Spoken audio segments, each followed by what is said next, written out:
Revenge on a client who tried to throw me under the bus. I was pushing 40, and I'd learned a lot of lessons in more than 10 years of legal practice. But one of the most important lessons I learned was from an older lawyer that I worked for as a summer student, after the second year of law school.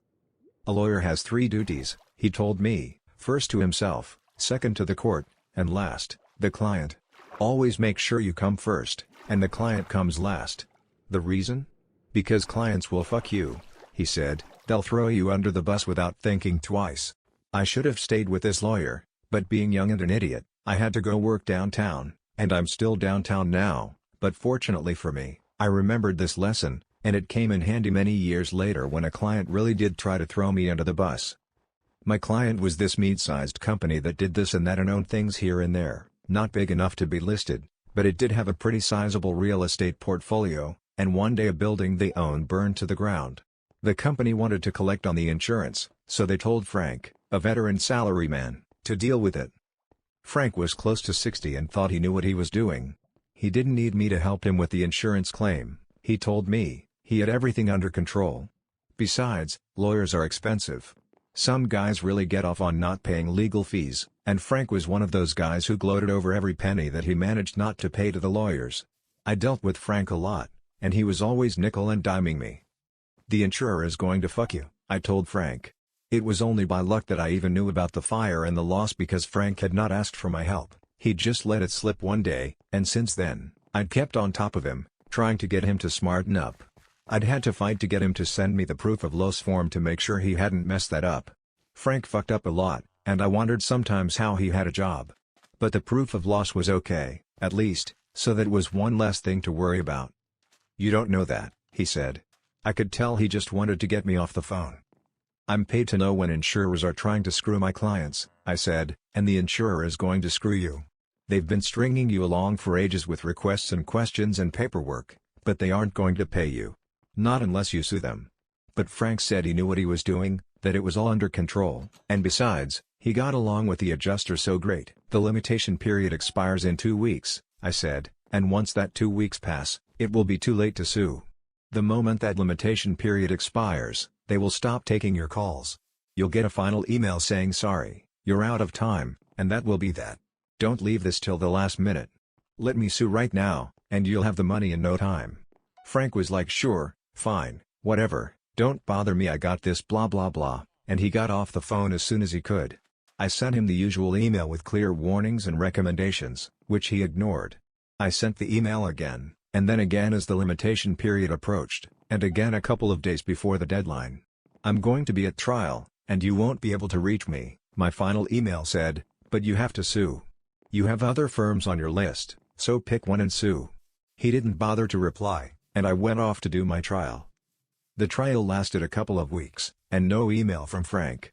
Then a month passed, and another month, still no email. I figured he must have sorted things out. Maybe Frank was right after all, I said to myself, and then my phone rang. It was Frank. "Remember that fire insurance thing we spoke about?" We'd only spoken about it like a dozen times. I figured he was calling up to gloat, so I cut to the chase. "So they paid out." "That's great, Frank. You were right." He asked me what I was talking about, and could he see a copy of the claim? "What claim?" I said. "The claim against the insurer. You know, that claim." "Does that mean the insurer didn't pay?" I said.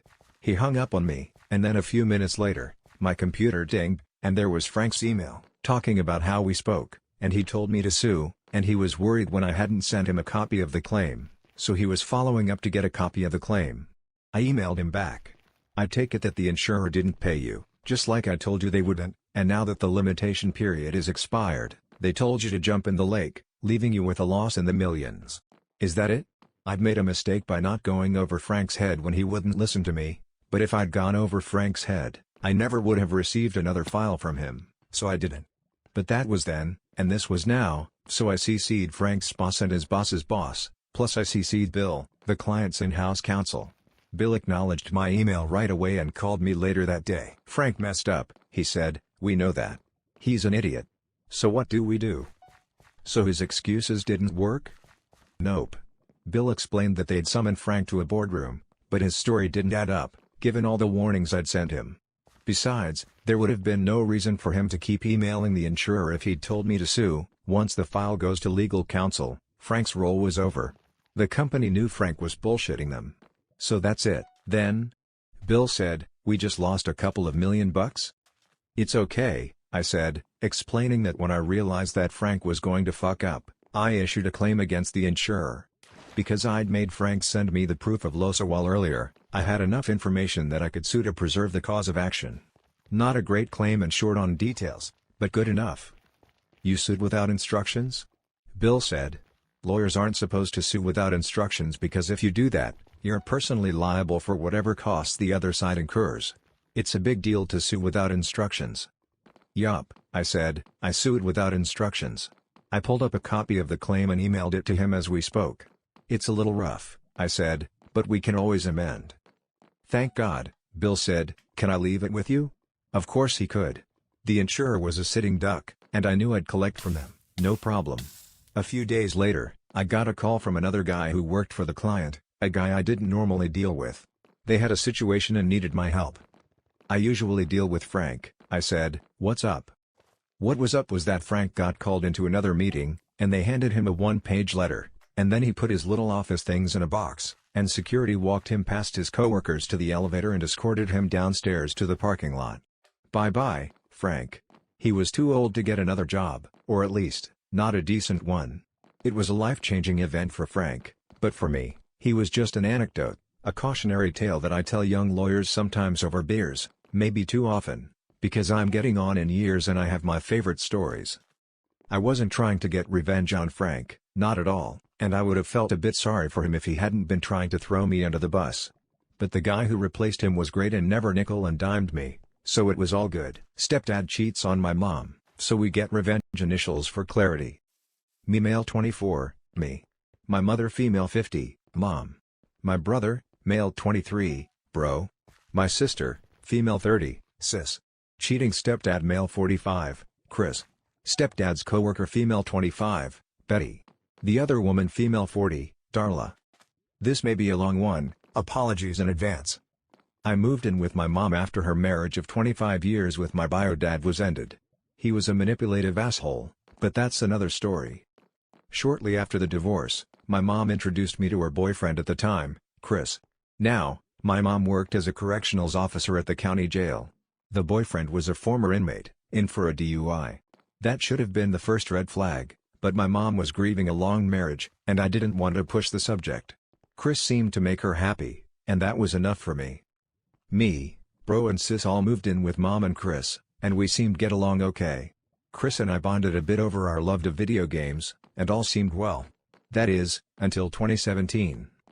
Due to Chris's prior DUI, he had to go in regularly for probationary checkups at the courthouse. One day, he didn't return, and we got a little worried.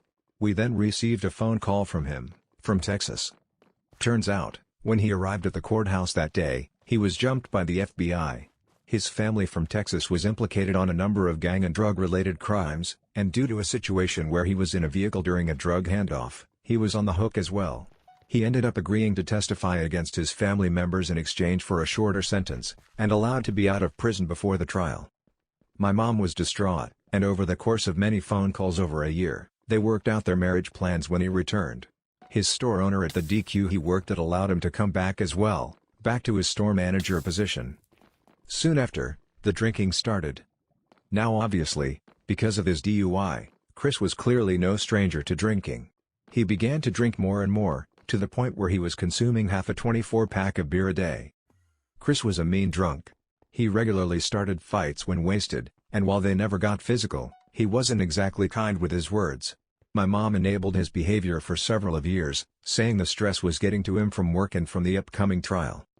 Finally, after several years, my mom had enough. Chris came home extremely drunk one night, and my mom confronted him. She asked if he'd been drinking, and when he didn't deny it, she kicked him out. He went to live with a friend temporarily. The next morning, Mom asked us to help gather a few of his essentials so that he didn't have to re-enter the home until he was sober. While we were gathering his things, we heard a knock at the front door. We opened it to find Betty, one of Chris's coworkers and someone I went to high school with. She told my mom she had something important to share. After sitting my mom down and telling her not to share where she got the info from, Betty told my mom about how Chris was cheating on my mom with Darla. How he regularly had Darla perform sexual acts in and around his workplace. How Betty had caught them, and how Chris told her that if she ever told my mom, he'd fire her. He was the store manager. And finally, how Darla was pregnant.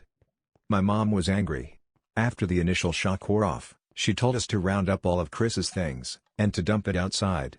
We took everything of his out of the house and tossed it all in the alley behind our house.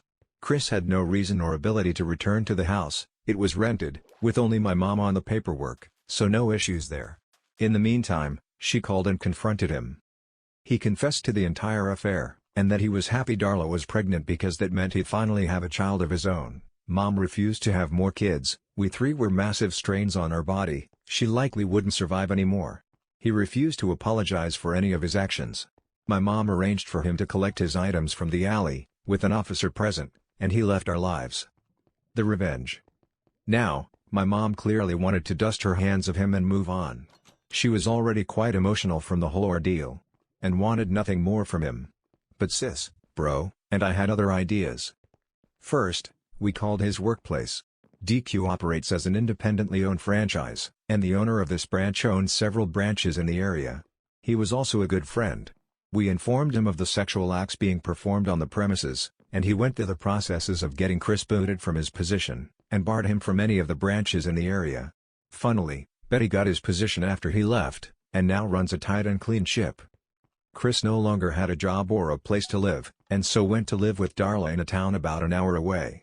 We found out that he started working at another DQ in that town, and informed the owner of that location of the situation. It took significantly longer, due to there being no current indecent actions occurring there, but eventually he lost the job too. Soon after, Chris began driving around our neighborhood, seemingly stalking my mom and our family, probably because of his job loss. Now, due to the whole situation in Texas, he never had his probation lifted for his DUI, and thus still did not have a license. He never had to drive when he lived with us, since work was local and we could drive him as needed. But here was clearly driving around by himself when he shouldn't be. We contacted the police and informed them about Darla's vehicle in our neighborhood, and that we believed Chris was driving it, without a license. We told them to pull over the vehicle next time they see it, as it would likely be seen driving again. Sure enough, a few weeks later, we were told that Chris indeed was pulled over, and sent back to the local jail for driving without a license, and while intoxicated. The police also did a search of the home he was staying at, and found several guns at the premises. Since he was a felon, he was not legally allowed to have weaponry on the premises, meaning there was more jail time tacked on. By the time his jail time had finished, it was just in time for him to be sent back to incarceration in Texas for the trial. Chris's son was born while Chris was in prison. Darla evidently realized what an absolute ass Chris was, and cut ties with him while he was in prison. During his prison time, Chris started sending tons of letters to my mom, stating how sorry he was, pleading to take him back, and ranting about how it wasn't his fault, all in the same letter, mind you. Mom burnt every one of them. We moved on, moving out of state. Chris evidently got out of prison some years ago, and now lives in Kansas, struggling and fighting child support, which Darla sued him for. Mom now has a new boyfriend, who treats her right and cares a lot more than Chris ever did. Bro and sis moved on and out, and I still live with Mom, assisting her with the newly purchased home that we've been renovating. Life's looking okay. I was reminded of this by a chat with a coworker about cheaters, and thought to post it here for others to enjoy. Edit, formatting.